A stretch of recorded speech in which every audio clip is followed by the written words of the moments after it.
অনেকে জানেন আমার বাবা হিন্দু ছিল। আমি 2013 পর্যন্ত নামাজ রোজা কিছুই করিনি কোনোদিন, জানতামও না। আমার পিসি জেঠি জেঠিমা সবই এখনো হিন্দু, আমরা ফার্স্ট জেনারেশন, আমরা মুসলিম প্রথম। তো আমার খুব ভালো মনে পড়ে ক্লাস যখন 9-এ আমি পড়ি, সেই সময়তে আমার বাবা তার একটা মানসা ছিল। মানসা বলছেন মানত, কি মানত ছিল? দেবী দুর্গার 10 হাতে 10খানা সন্দেশ দেবে। আমার পিসিমা এসেছে, তার এখনো হিন্দু। আব্বা তখন কিনে দিয়েছে, তার বোন হয়, এই যা তোর পিসির সঙ্গে গিয়ে দেবী দুর্গার 10 হাতে 10খানা বাতাসা দিয়ে আয়, সরি সন্দেশ, কালাকান। তা আমি চলে গিয়েছি, দিয়ে এসেছি। তো পিসির সঙ্গে আস্তে আস্তে গল্প হচ্ছে, অনেক ভিড়, অজস্র ভিড় ওখানে। আমাদের করিমপুর নদিয়ায় চলে যাবেন, ওখানে আছে করিমপুরে, যেটাকে বলে হুগল বাড়িয়া, অনেকে নাম শুনবেন হয়তোবা। তো ওখানে পাশাপাশি দুটো মন্দির আছে, একটা কালী মন্দির, একটা দেবী দুর্গার মন্দির, পাশাপাশি একসঙ্গে। তো ওখানকার গুরুজির দাবি যে দেবী যিনি মা কালী আছেন, উনি সে শ্মশান কালী। কালী কিন্তু অনেকগুলো রূপ আছে, জানেন তো নাকি? আরে শ্মশান কালী, একটা শ্যামা কালী আছে না ভাই? শ্যামা কালী যেটা নীল বর্ণের, শ্মশান কালী যেটা কালো বর্ণের। অষ্টোত্তরের সাথে নামও বলি, কালীর 8খানা রূপ আছে।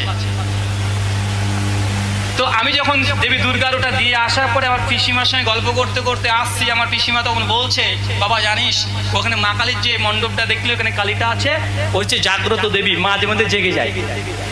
আনছি তাই, তেমন খুব ভালো লাগে। ক্লাস 9-এ পড়ি, খুব বেশি বয়স না, এইসব অলৌকিক জিনিস শুনতে ভালো লাগে। দেবী কালী, মা কালী এখানে জেগে যায়, ওই যে সন্দেশগুলো দিলি সবগুলো খেয়ে নিবে। আমি যে বেশ ভালোই। পরবর্তী সময় যখন আল্লাহ সুবহানাহু ওয়া তাআলা আমাকে হেদায়েত দান করে, 2013 পরে পড়াশোনা শুরু করলাম, স্টাডি করলাম এই ধর্মতত্ত্ব নিয়ে, হিন্দু ইসলাম খ্রিস্টানিটি আর ইসলাম, এই 3টে ধর্মের পুরে পড়তে পড়তে দেখলাম কোরআন মাজিদ বলছে লা তুদরিকুল আবসার, আল্লাহ সুবহানাহু ওয়া তাআলাকে চোখ দ্বারা দর্শন করতে পারবে না। বাইবেল বলছে ফার্স্ট তিমোথী 2 অধ্যায় 6 নম্বর ভার্স, যে পৃথিবীতে কোনো মানুষ ঈশ্বরকে দেখে সেই স্থির থাকতে পারবে না, সে দৃষ্টিহীন হয়ে যাবে। গসপেল অফ জন 1 অধ্যায় 18 নম্বর ভার্সে জিজাস ক্রাইস্ট তিনি বলছেন, তিনি বলছেন ঈশ্বরকে কোনো মানুষ কখনো চোখে দেখতে পারে না, দেখা সম্ভব নয়। হিন্দু ধর্মগ্রন্থে যেমন পড়লাম, আর আমার পিসিমার কথাটা মনে পড়ছিল, যেখানে মা কালী তিনি জাগ্রত দেবী, তিনি মাঝে মধ্যে জেগে যায়, ঠাকুর মশাইয়ের সঙ্গে দর্শন করে কথোপকথন হয়। তো আমি পড়তে পড়তে একটা উপনিষদ পড়লাম, উপনিষদ নাম আছে কেন উপনিষদ, 1 অধ্যায় মন্ত্র 5 আর 6। কয় নম্বর মন্ত্র? কথা বলেন। যে কথাগুলো বলছি, যে তথ্যগুলো দিচ্ছি, যদি ভুল প্রমাণ হয় আমি বক্তৃতা দেওয়া ছেড়ে দেবো, আজকেই শেষ, যদি আমার এই তথ্যগুলোকে ভুল প্রমাণ করতে পারে। কেন উপনিষদ 1 অধ্যায় মন্ত্র 5 আর 6, দুটো মন্ত্র আছে, মন্ত্র পাঠ করব। মন্ত্র বলছে, এন্না মানসেন মানোতে এহুনা মাহুরমাতান তাদেব ব্রহ্মাত্মাম বৃদ্ধিনে দাঙ্গে দিতাম উপাসতে এনা চাক্ষাত পাশ্যতি এনা চাক্ষাত শিপাশ্যতি তাদেব ব্রহ্মাত্মাম বৃদ্ধিনে দাঙ্গে দিতাম উপাসতে। কি ভাবছেন যে মৌলভী সাহেব না ঠাকুর মশাই নাকি? মন্ত্র বলছে এন্না মানুষেন মানুতে হুনা মাহুরমাতান তাদেব ব্রহ্মাত্মাম বৃদ্ধিনে দাং এদিতাম উপাসতে। কেন উপনিষদ অধ্যায় 1 মন্ত্র 5। অনুবাদ, যে ব্যক্তি বিশ্বাস করে স্বয়ং স্রষ্টা ঈশ্বরকে এই মন দ্বারা কল্পনা করেছি, সে প্রকৃতপক্ষে সত্য ঈশ্বরকে কল্পনা করে নাই। কেন? তাদেব ব্রহ্মাত্মাম বিদ্ধিনেদাং এদিতাম উপাসতে, যিনি স্বয়ং ব্রহ্মা, তাকে চোখ দ্বারা দর্শন করা সম্ভব নয়। এনা চাক্ষাত পাশ্যতি এনা চাক্ষাত শিপাশ্যতি তাদেব ব্রহ্মাত্মাম বিদ্ধিনেদাং এদিতাম উপাসতে। আর যে ব্যক্তি বলে স্বয়ং স্রষ্টা ব্রহ্মাকে আমি চোখ দ্বারা দর্শন করেছি, সে সত্যিকারে ব্রহ্মাকে দেখ নাই, কারণ যিনি ব্রহ্মা তাকে চোখ দ্বারা দর্শন করা সম্ভব নয়। আমি তখন মনে মনে ভাবলাম, মা কালী তিনি যদি ভগবান হবেন, আর শাস্ত্র বলছে ভগবান যিনি পরমেশ্বর তাকে চোখ দ্বারা দর্শন করা সম্ভব নয়, তাহলে মা কালী কিভাবে জাগতে পারে বা কিভাবে তাকে মানুষ দেখতে পারে? তাহলে হতে পারে শাস্ত্রে ভুল কথা আছে, অথবা হতে পারে মানুষ যে দাবি করছে মা কালী জেগে গেছে বা তাকে আমি দর্শন করেছি, এই ব্যক্তি ভুল দাবি করছে। কারণ শাস্ত্র কোনো ভুল হতে পারে? কথা বলেন। ঈশ্বরের শাস্ত্র কোনো ভুল হতে পারে না, বরং মানুষ মিথ্যা কথা বলতে পারে। কোন মানুষ নিজেকে বুজুর্গ প্রমাণ করতে গিয়ে, নিজের বরত্ব প্রকাশ করতে গিয়ে, কে বলছে আমি ঈশ্বরকে দেখেছি, কে বলছে ভগবানকে দেখেছি, কে বলছে ভগবানের দর্শন পেয়েছি, কিন্তু শাস্ত্র বলছে যিনি ঈশ্বর হবেন তাকে দেখা সম্ভব নয়। যদিও অর্জুন গীতার মধ্যে তিনিও ঈশ্বরকে কৃষ্ণকে স্বয়ং দেখতে পায় নাই। যখন কৃষ্ণ তাকে দৈব দৃষ্টি দিয়েছে, তারপরে দেখেও সে স্থির থাকতে পারে নাই। তাই কোনো মানুষ যদি বলে ঈশ্বর ভগবান পরমেশ্বর আল্লাহ গড ইহোবা জেহোবা এলোহিম, এদোনাই থিওস কিউরিয়াস হোথিওস, এলো ঈশ্বরের বিভিন্ন ভাষার নাম। কিউরিয়াস গ্রিক ভাষাতে বলা হয়, জেহোবা ইয়াহওয়ে এটা হিব্রু ভাষায় বলা হয়, আল্লাহ এটা আরবি ভাষায়, আর সংস্কৃতে ভগবান পরমেশ্বর এগুলো বলা হয়। মানে ঈশ্বরকে চোখ দেওয়া দর্শে দেখা সম্ভব নয়। আমার কথা রাগ করছেন? জাস্ট আপনাকে এটা বলছি, দুটো জিনিসকে মনে রাখবেন। এক ঈশ্বর, একটা কুসংস্কার। মানে ঈশ্বর আর শরীক, যখনই কোনো জিনিসকে আল্লাহর সঙ্গে শরীক করছেন, শিরিক করছেন, এটা হচ্ছে আল্লাহকে অপমান করা হয়। কি করা হয় কথা বলেন? আল্লাহকে অপমান করা হয়। আল্লাহ যে রিজিক দাতা, আল্লাহ মানুষকে খাদ্য দিয়ে থাকে, অর্থ দিয়ে থাকে, কিন্তু আপনি যে ধূপকাঠি উপরে নির্ভর করেন, এটাকে বলা হয় শিরিক করা। ওটা বিশ্ব জগতের সবচাইতে নিকৃষ্ট বড় পাপ, অন্যায় এই শিরিক করা, আল্লাহর সঙ্গে শরীক করা। আল্লাহ বলছে যদিও তোমাকে হত্যা করা হয় এবং আগুনে পুড়িয়ে ছারখার করে দেওয়া হয়, লা তুশরিক বিল্লাহ, তো তুমি কখনোই আল্লাহর সঙ্গে শিরিক করো না। অথচ আমরা মুসলমান মাত্র 2-4 টাকা পয়সার জন্য আল্লাহর সঙ্গে শিরিক করি কি করি না? করি। এই যে আপনি বেচাকেনা করতে গিয়ে শিরিক করছেন, একটা কথার মধ্যে কিছু শিরিক আছে, কথার মধ্যে। তারপরে একটা কথা বলি, প্রায় শিক্ষিত মানুষ বলে money is a second god. বলে কি বলে না? Money is a second god, মানে টাকাই হচ্ছে দ্বিতীয় ভগবান বা ঈশ্বর বা আল্লাহ। এই কথা বলা শিরিক, এই কথা বলা যাবে না। আরে ঈশ্বরকে ছোট করা হয়, ঈশ্বরের সমকক্ষ তুলনা করা হয়, ঈশ্বরের সাদৃশ্য কোনো কিছু নেই। লাইসা কামিসলি শাইউন ওয়া হুয়া সামিউল বাসির, আল্লাহর সাথে সাদৃশ্য সমকক্ষ কেউ নেই। আর আপনি টাকাকে বলে দিলেন দ্বিতীয় ভগবান, টাকাকে বলছেন দ্বিতীয় ঈশ্বর, টাকাকে বলছেন দ্বিতীয় আল্লাহ। আল্লাহ এক এবং অদ্বিতীয়। কুল হুয়াল্লাহু আহাদ, বলো তিনি আল্লাহ এক এবং অদ্বিতীয়। আল্লাহর সাথে তার মুখাপেক্ষী, তার সমকক্ষ কিছু নেই। যখন আল্লাহর সঙ্গে কোনো মিসাল দিবেন, উপমা দিবেন যেটা আল্লাহর মতো, তখন আল্লাহকে, স্রষ্টাকে সীমিত করে দেওয়া হয়। আল্লাহ অসীম, তার সঙ্গে কোনো সাদৃশ্য চলতে পারে না। কিন্তু আমরা মানুষ জাতি দিই কি দিই না কথা বলেন? আমরা দিই। ভাগবত গীতা বলছে, অধ্যায় নম্বর 7 শ্লোক নম্বর 17, ভগবান শ্রীকৃষ্ণ তিনি বলছেন, ভগবান বাচু ভগবান শ্রীকৃষ্ণের কথা তিনি বলছেন, একই ভক্তির বিশেষ সাথে শুধুমাত্র একজন ভগবানের উপাসনা করো, একজনেরই আরাধনা করো। যে একজন ভগবান ঈশ্বর উপাসনা করে সেই হচ্ছে সফল কাম, সেই হচ্ছে বুদ্ধিমান। ভাই বুদ্ধিমান কোন ব্যক্তি? যে বহু ঈশ্বর উপাসনা করে না যে এক ঈশ্বর উপাসনা করে? কথা বলেন। ভগবান শ্রীকৃষ্ণ তিনি বলছেন, একই ভক্তির বিশেষ সাথে শুধুমাত্র এক ঈশ্বর উপাসনা করো। যে এক ঈশ্বর উপাসনা করে এই ব্যক্তি বুদ্ধিমান। শ্রীমদ্ ভগবত গীতা অধ্যায় 7 শ্লোক নম্বর 17। ভাগবত গীতা আবারও বলছে, শ্রীমদ্ ভগবত গীতা অধ্যায় নম্বর 18 শ্লোক নম্বর 66, এটা মাশহুর খুব পরিচিত শ্লোক। সমস্ত হিন্দু দাদারা এই শ্লোকটা তারা কম বেশি সবাই জানে। সর্বধর্মাম পরিত্যাজা মাম একাম শরণং ব্রজা, সমস্ত ধর্ম, সর্বধর্মাম সমস্ত ধর্ম পরিত্যাজ্যা, পরিত্যাগ করে দাও, মাম একাম শুধুমাত্র এক ঈশ্বর, শরণং ব্রজা তাইরই শরণাপন্ন হও। যে এক ঈশ্বরে শরণাপন্ন হয় এই সে মোক্ষ লাভ করতে পারবে। মানে পরিত্রাণ, সালভেশন, এই জন্ম মৃত্যুর যে পুনর্জন্মের চক্র থেকে এই মোক্ষ লাভ করতে পারে কোন ব্যক্তি? মাম একাম, শুধুমাত্র এক ঈশ্বরের আরাধনা সম্পন্ন হলেই এই ব্যক্তি পরিত্রাণ পাবে। তার মানে আমাদের গীতা শাস্ত্র এখানেও বলছে যে এক ঈশ্বর উপাসনা করলেই আপনি আমি পরিত্রাণ পাবো। আমরা মুসলিমরা এক ঈশ্বর উপাসনা করি কি করি না কথা বলেন? কয়জনে করি? আমরা বলি ওয়া ইলাহুকুম ইলাহু ওয়াহিদ, সূরা বাকারা আয়াত নাম্বার 163। জি বাবা, এত সামনে থেকে নিতে হবে?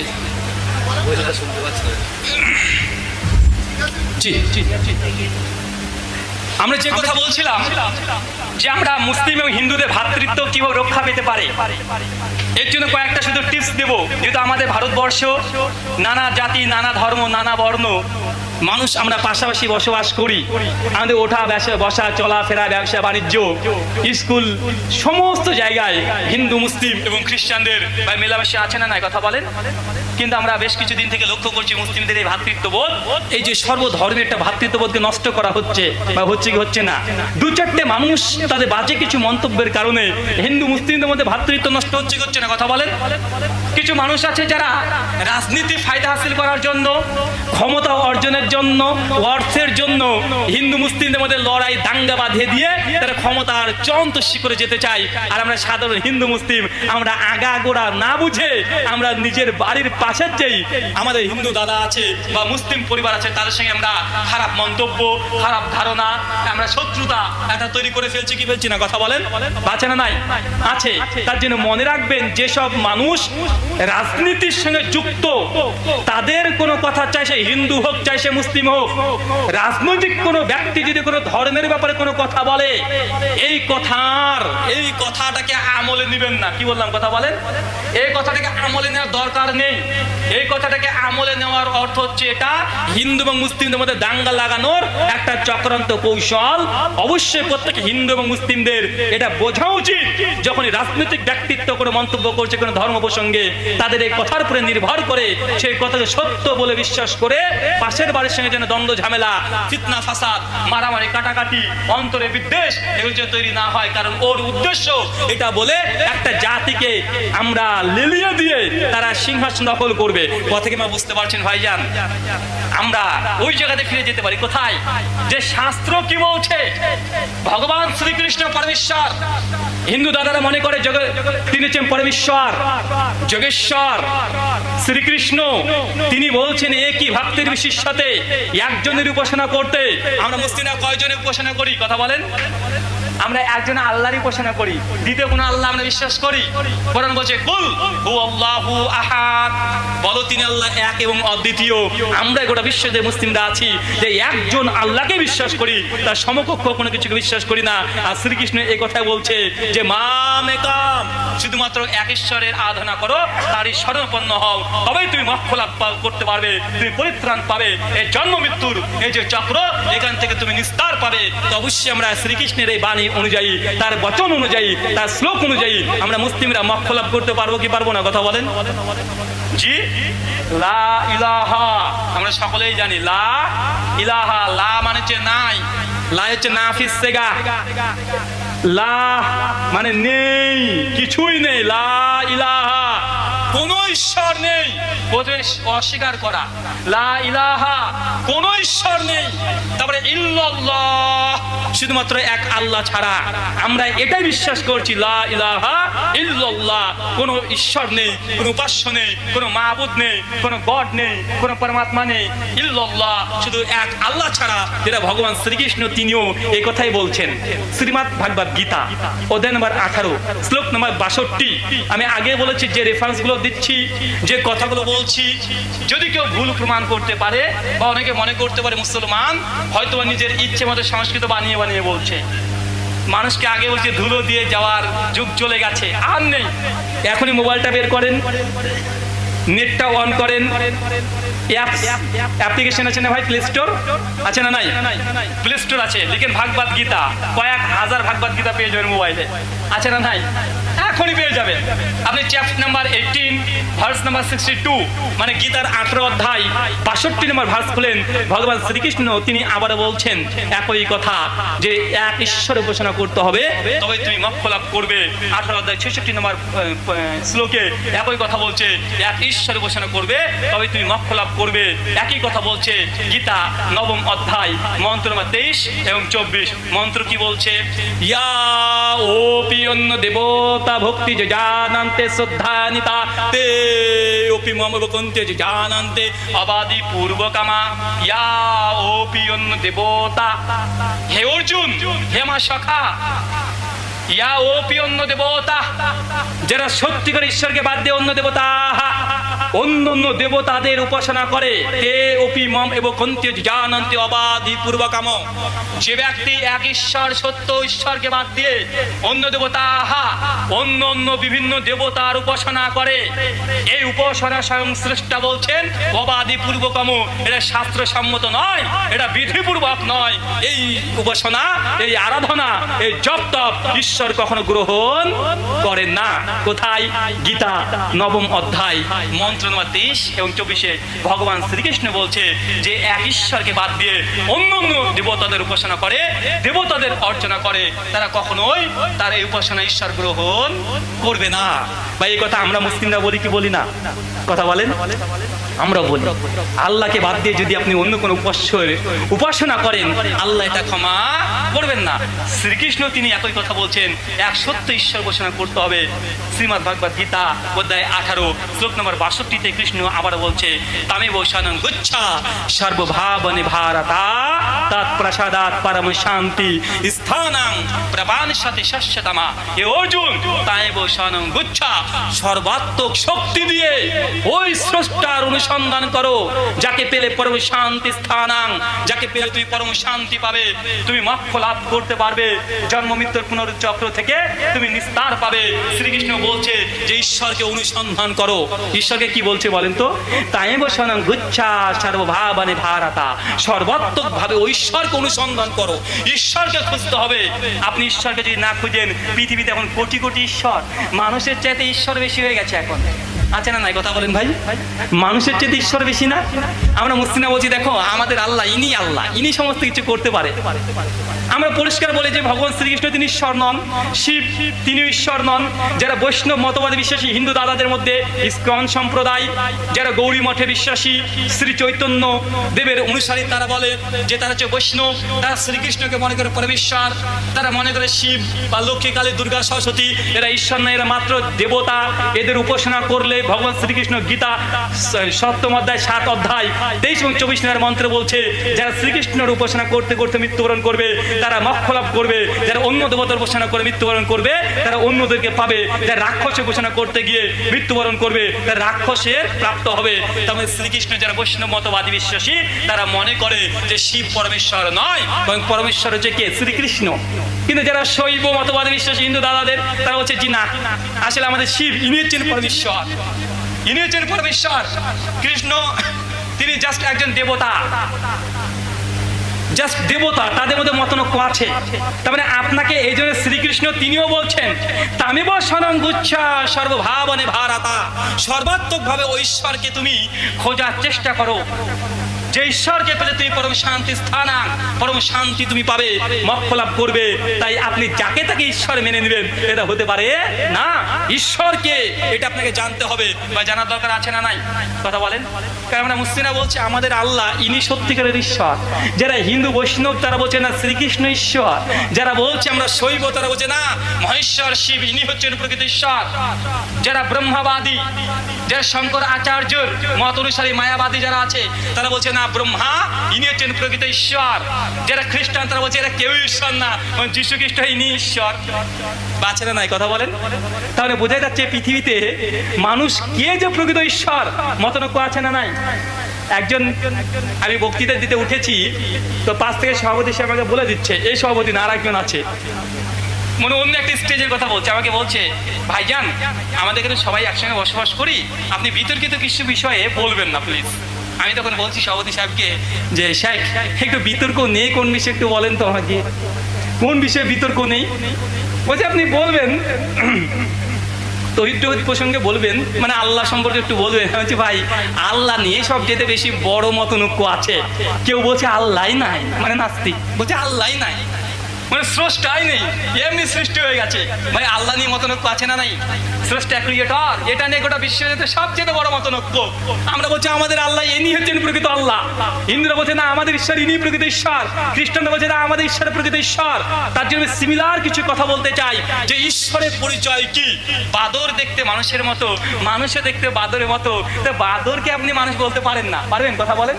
কিছু সিমিলার গুণ থাকলে তাকে আপনি মানুষকে বাদর বলে দিবেন আর বাদরকে মানুষ বলে দিবেন, এটা হতে পারে না। বাদরের কিছু বৈশিষ্ট্য আছে, মানুষের কিছু বৈশিষ্ট্য আছে, বা আছে না নাই? কথা বলেন। তো যিনি ঈশ্বর হবেন তার কিছু বৈশিষ্ট্য থাকবে কি থাকবে না? ভাই সৃষ্টি আর স্রষ্টার মধ্যে কিছু বৈশিষ্ট্য অবশ্যই থাকবে, যেটা সৃষ্টির চাইতে স্রষ্টা পৃথক। সৃষ্টি থেকে স্রষ্টা কি আলাদা, স্বতন্ত্র। যেমন যিনি সৃষ্টি, জীব, এই জীবাত্মা, এগুলো সৃষ্টি, তার জন্ম আছে, তার মৃত্যু আছে, আছে না নাই? কুল্লু নাফসিন যায়কাতুল মাউত, জীব মাত্রই মৃত্যুর স্বাদ গ্রহণ করবে। সূরা বাকারা আয়াত নম্বর 85। ভাগবত গীতা অধ্যায় 2 মন্ত্র 31, যিনি জন্মেছেন তিনি মৃত্যুবরণ করবেন। মানে জীব সৃষ্টি, তার দৃষ্টয় আছে, ধ্বংস আছে, মৃত্যু আছে। কে যিনি স্রষ্টা তার কি মৃত্যু আছে? কথা বলেন। যিনি স্রষ্টা হবেন তার মৃত্যু হয় না।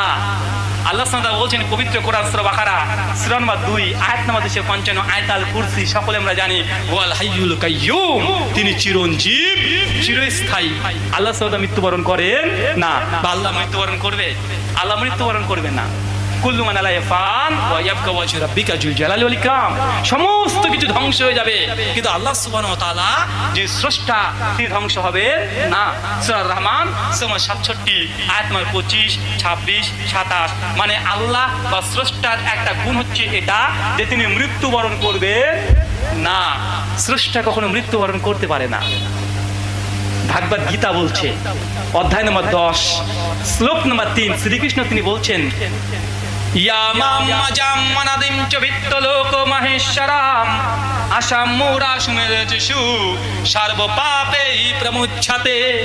ইয়ামাম আজাম অনাদি, শ্রীকৃষ্ণ বলছে ইয়ামাম আজাম অনাদি, যে ব্যক্তি বিশ্বাস করে স্বয়ং স্রষ্টা ঈশ্বর আজাম, জন্মগ্রহণ করে না, অনাদি, যার কোনো মৃত্যু নেই, অনাদি, চিরস্থায়ী, হাইয়ুল কাইয়ুম, চিরঞ্জীব, চিরস্থায়ী, সর্ব পাপে হি প্রমুচ্ছতে, এই ব্যক্তি সমস্ত পাপ থেকে পরিত্রাণ পাবে। কোন ব্যক্তি? কথা বলেন।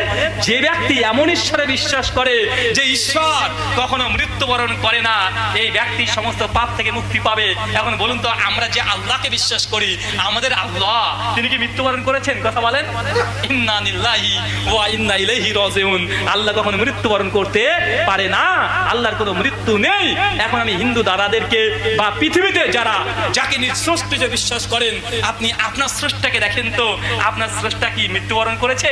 যদি মৃত্যুবরণ করে, শ্রীকৃষ্ণ বলছে তিনি ঈশ্বর নন, কারণ ঈশ্বরে কখনো মৃত্যু হয় না, ঈশ্বর মৃত্যুবরণ করতে পারে না।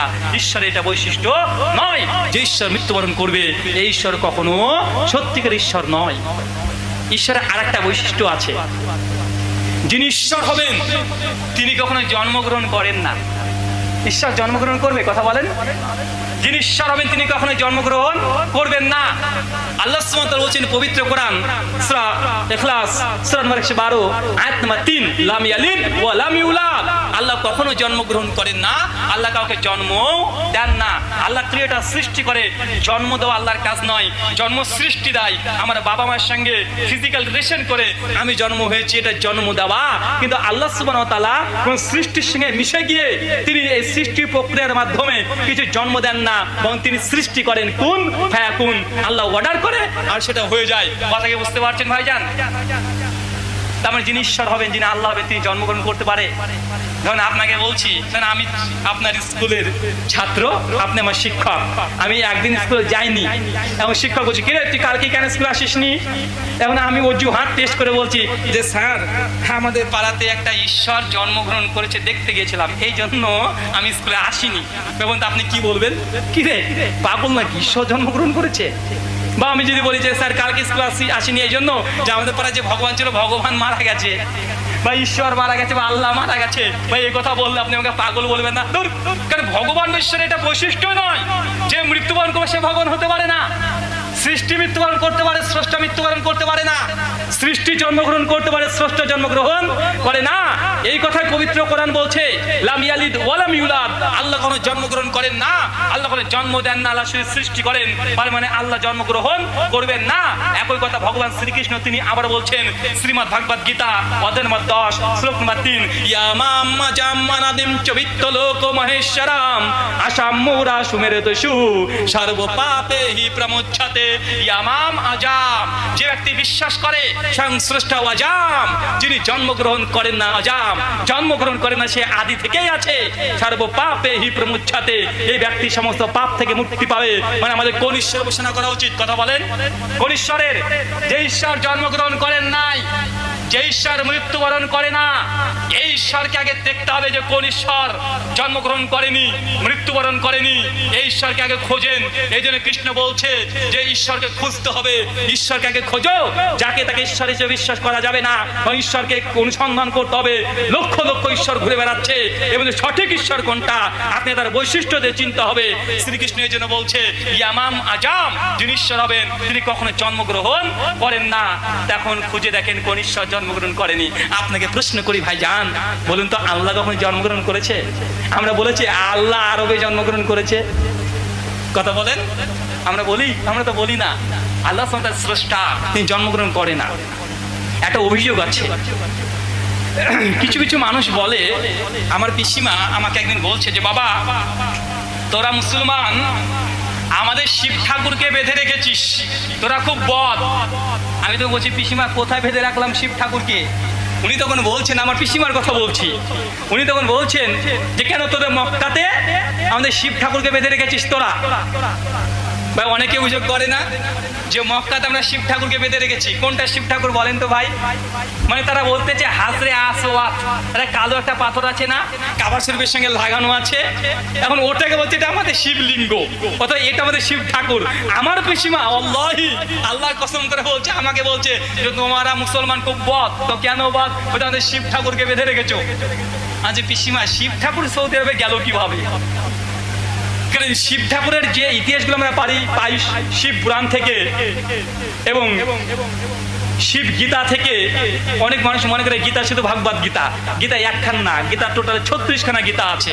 গীতা কতটা আছে? 36খানা। শুধু ভাগবত গীতা এটা কৃষ্ণ গীতা, মূলত কৃষ্ণ গীতাকে ভাগবত গীতা বলা হয়। যারা শৈব তারা শিব গীতাতে বিশ্বাস করে। শিব গীতা প্রকাশনী হয়েছে, কলকাতা থেকে কিনে নিতে পারবেন। যারা আরো অন্য অন্য সেক্টরে বিশ্বাসী, যেমন শিব গীতা আছে, রাম গীতা আছে, গণেশ গীতা আছে। কথা বুঝতে পারছেন? আমি একটা মেয়ের সঙ্গে যখন ফোনে কথা বলছিলাম এক সময়তে, তো আমাকে বলছে, আমি যখন বলেছিলাম যে 35খানা গীতা আছে, উনি তখন আশ্চর্য আমাকে বলছে, কি বলেন 35খানা গীতা? মানে ও আশ্চর্য হয়েছে। আচ্ছা জি, 35খানা গীতা আছে। শিব যেটা ভাগবত গীতা 700খানা শ্লোক, এটা মূলত কৃষ্ণ গীতা, এটা কৃষ্ণের বচনগুলো আছে। শিব গীতাতে শিবের বচনগুলো আছে, গণেশ গীতাতে গণেশের আছে, রাম গীতাতে রামের কথাগুলো নকল করা হয়েছে। তো এইভাবেই শিব ঠাকুরকে আমরা বেঁধে রেখেছি। আমি তখন বললাম যে পিসিমা আসলে তোমাদের শিব ঠাকুর আমাদের সৌদি আরবে কোনোদিন যাইও নি, আমরা কখনো ধরিও নি, আর কখনো বাঁধিও নি। আর ভগবানকে কি ধরে বেঁধে রাখার জিনিস? এটা তো সম্ভব নয় যে ভগবানকে বেঁধে রাখবো, এটাকে বেঁধে রাখার জিনিস? কথা বলেন না। এই কথা বললে পিসিমা ভগবানকে অপমান করা হয়। উনি তো বুঝতে চান না যে ভগবানকে বেঁধে রেখেছি, ভগবানকে বাঁধা যায় না, ভগবানকে বাঁধলে ভগবানের অপমান করা হয়। তো বলছে না না, তবু তোমরা বেঁধে রেখেছো। মানে আমাদের হাজরে আসওয়াতকে বলছে এটা নাকি তাদের শিবলিঙ্গ। এটা আসলে শিবলিঙ্গ নয়, এটা হাজরে আসওয়াত নবী আদম আলাইহিস সালাম জান্নাত থেকে এটাকে নিয়ে এসেছিল। প্রথমে এটা কালার ছিল সাদা, কি ছিল কথা বলেন? সাদা। মানুষের পাপের কারণে এটা কালো আকার ধারণ করেছে, যেটা সহিহ বুখারী এবং মুসলিমে একাধিক বর্ণনাতে পাওয়া যায় এই হাজরে আসওয়াত। আর যেটা আপনারা দেখছেন যে অনেকটা শিবলিঙ্গের মতো লাগছে, মানে একটা সাইডে এগো বাধা আছে, ওটা আসলে হাজরে আসওয়াত নয়। হাজরে আসওয়াত আছে ভেতরে। ওমর বিন খাত্তাব রাদিয়াল্লাহু আনহু জামানাতে যখন টেম্পল অফ সুলাইমান যখন দখল করে, সেই সময় রোমানদের সঙ্গে যখন যুদ্ধ হয়, কুস্তিনতুনিয়ার যুদ্ধ হয়, সেই সময় একটা পর্যায়ে হাজরে আসওয়াতকে সঙ্গে সঙ্গে নিয়ে চলে গিয়েছিল।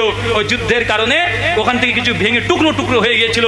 তারপর ওই টুকরো টুকরো অংশগুলো ওমর বিন খাত্তাবের জামানাতে আবার সেটা যুদ্ধে জয় করে ওটা নিয়ে আসা হয়। তারপরে নতুন করে হাজরে আসওয়াত যে পাথরগুলো এখন একসঙ্গে নিচে ভাঙা ভাঙা আছে। কথা বুঝতে পারছেন? এখন গুগল সার্চ করে দেখলে আপনি পেয়ে যাবেন উইকিপিডিয়াতে হাজরে আসওয়াত। আর পাশে যেটা কালো দেখছেন স্টিলের, ওটা জাস্ট একটা অ্যালুমিনিয়াম দিয়ে বাঁধা আছে, যেন চুম্বন করতে সুবিধা হয়, এই জন্য।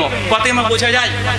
কিছুদিন আগে দেখছি বলছে ইসলাম ইজ প্যাগানিজম, মানে ইসলাম একটা পৌত্তলিক ধর্ম, ইসলামে মূর্তি পূজা আছে। কেন? বলছে তোমরা আরবে গিয়ে তোমরা ওই যে কালো পাথর চুম্বন করো, এই কালো পাথরে চুম্বন করা এবং কাবা শরীফকে 7 বার তাওয়াফ করা এটা প্যাগানিজম, তথা এটা পৌত্তলিকতা। তাই ইসলাম মূলত মূর্তি পূজায় বিশ্বাসী এবং ইসলাম প্যাগানিজমে বিশ্বাসী। তো ভাই, কোনো জিনিসকে তাওয়াফ তথা চক্র আকারে ঘোরা, এটা কি প্যাগানিজম? এটা কি মূর্তি পূজা বা পৌত্তলিকতা? জি না। কোনো জিনিসকে চুম্বন করা কখনোই পৌত্তলিকতা নয়। পৌত্তলিকতা তথা প্যাগানিজমের একটা বৈশিষ্ট্য হচ্ছে এটা, যে কোনো সৃষ্টি বস্তু এর মাধ্যমে অদৃশ্য কোনো ক্ষমতার উদ্দেশ্যে ভক্তি শ্রদ্ধা করা, ঈশ্বর জ্ঞান। কি বললাম? প্যাগানিজম মানে কি কোনো সৃষ্টিকে অদৃশ্য ক্ষমতার অধিকারে বিশ্বাস করা এবং ভক্তি এই জন্যই করছে এটা সৃষ্টি মানে স্রষ্টার একটা প্রতীক বা স্বয়ং স্রষ্টা। এটা হচ্ছে প্যাগানিজমের মূল বৈশিষ্ট্য। আপনি এখন প্যাগানিজম উইকিপিডিয়া দেখেন, তাদের ডেফিনেশন দেওয়া আছে। অক্সফোর্ড ডিকশনারি দেখেন, প্যাগানিজমের বৈশিষ্ট্য দেওয়া আছে। তবে বলুন তো, হাজরে আসওয়াদকে কি আমরা আল্লাহ মনে করি? কথা বলেন। হাজরে আসওয়াদকে কি আমরা মনে করি যে আল্লাহর অংশ? না। এবং সহিহ বুখারী 1504 নম্বর হাদিস, কিতাবুল হজ, ওমর বিন খাত্তাব রাদিয়াল্লাহু তাআলা একটা রিওয়ায়াত এসেছে যে তিনি হাতে একটা লাঠি নিয়েছেন, হাজরে আসওয়াদের কাছে গিয়েছেন, গিয়ে ধরেছেন, ঠোকাচ্ছেন না, বলছে হাজরে আসওয়াদ, তুই আমার উপকারও করতে পারিস না, ক্ষতিও করতে পারিস না, আমি তোকে চুম্বন দিচ্ছি, কিস করছি এই জন্য যে আমার নবী মুহাম্মদ রাসূলুল্লাহ সাল্লাল্লাহু আলাইহি সাল্লাম তিনি চুম্বন করেছে, এটা আমি দেখেছি, এই জন্য হাজরে আসওয়াদ থেকে চুম্বন করছি, তুই আমার ক্ষতিও করতে পারিস না, উপকারও করতে পারিস না। তো ভাই, আমরা এই কালো পাথর থেকে অদৃশ্য কোনো আল্লাহর প্রতীক এটা আমরা বিশ্বাস করি? কথা বলেন না। বরং আমরা বিশ্বাস করছি ওমর বিন খাত্তাব বলছে নিজেই যে তুই আমার উপকারও করতে পারিস না, ক্ষতিও করতে পারিস না। তাই কালো পাথরে চুম্বন করা বা কিস করা এটা পৌত্তলিকতা বা মূর্তি পূজার সাদৃশ্য নয়। আর কোনো মূর্তি পূজারই পেগান তারা তাদের স্রষ্টার প্রতীককে কোনো চুম্বন করে তারা আরাধনা করে এমনটা নয়। করে কথা বলেন। যারা খ্রিস্টান আছে, খ্রিস্টান দুটো গ্রুপ, বড় বড় গ্রুপ আছে, একটা ক্যাথলিক আর একটা প্রোটেস্ট্যান্ট।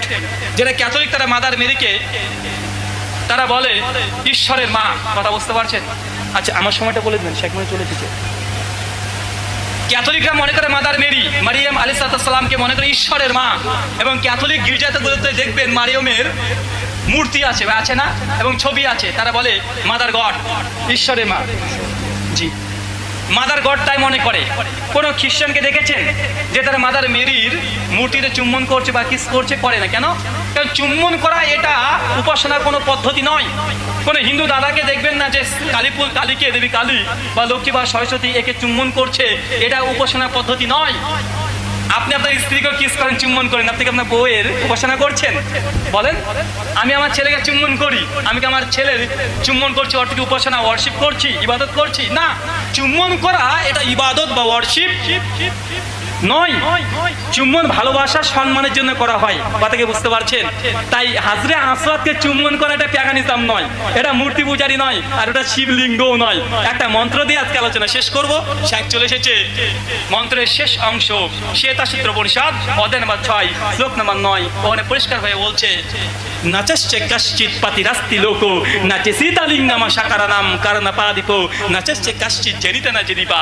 যিনি ঈশ্বর হবে, নাচস্য কশ্চিৎ পাতিরাস্তি লোকো নাচে সীতালিঙ্গমা নচলিঙ্গমা, তার কোনো লিঙ্গই থাকবে না। শিবলিঙ্গ অনেক পরে কথা, যিনি ঈশ্বর হবেন, নচলিঙ্গমা, তার কোনো লিঙ্গ থাকবে না। এটা ঈশ্বর একটা বৈশিষ্ট্য।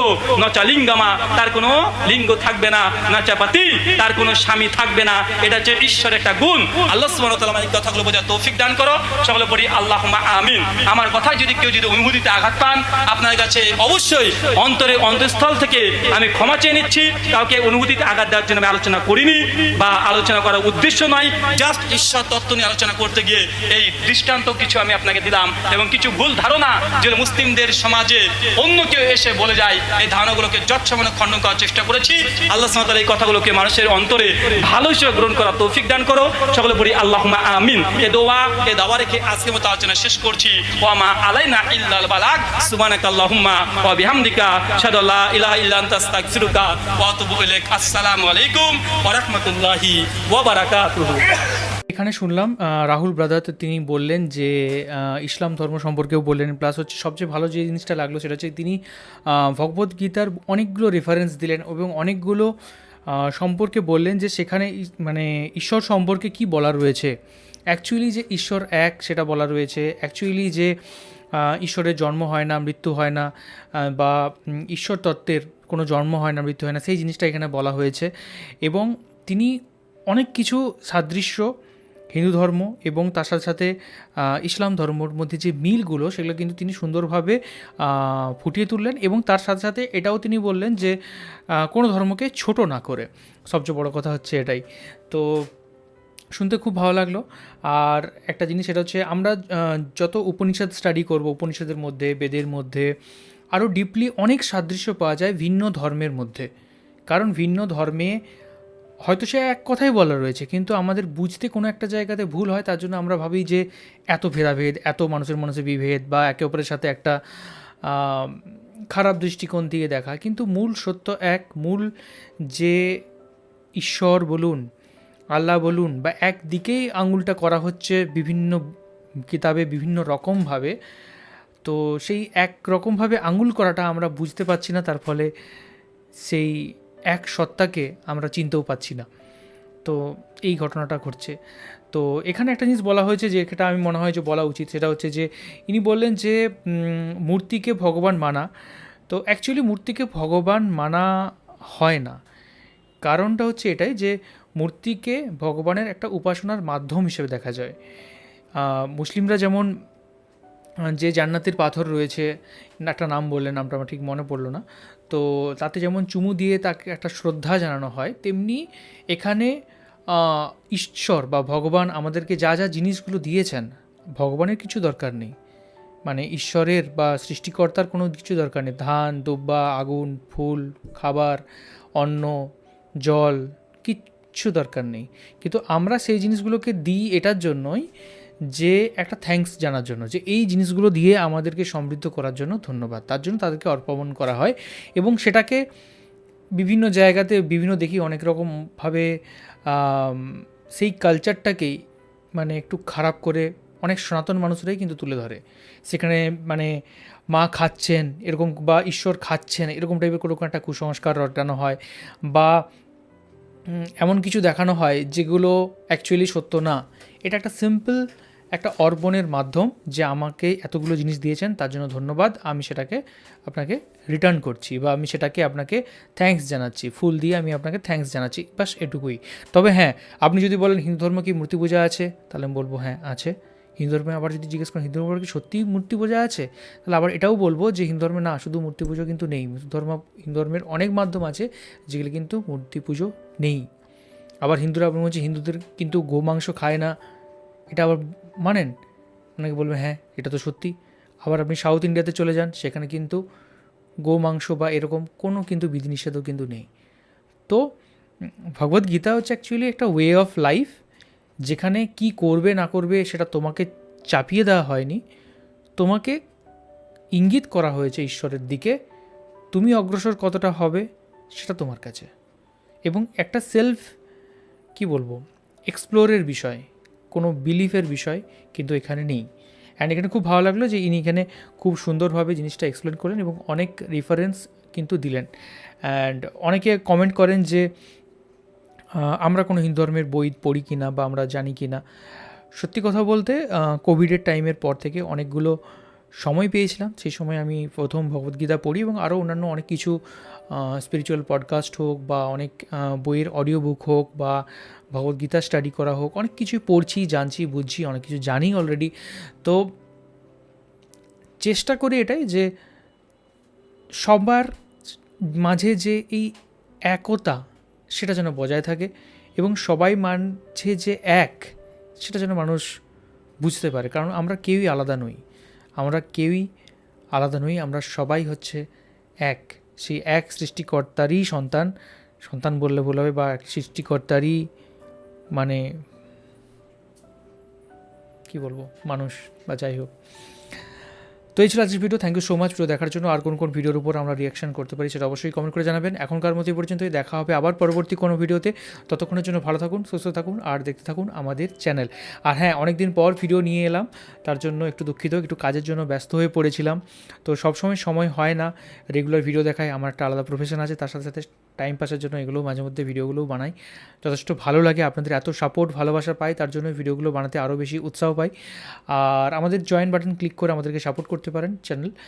আর ধীরে ধীরে আমরা চেষ্টা করবো কিছু কিছু মেম্বার্স অনলি ভিডিওসও কিন্তু নিয়ে আসার জন্য, মেম্বার্স অনলি লাইভ নিয়ে আসার জন্য, কিউএনএ নিয়ে আসার জন্য। আর এটাই তো, টাটা, ভালো থাকবেন।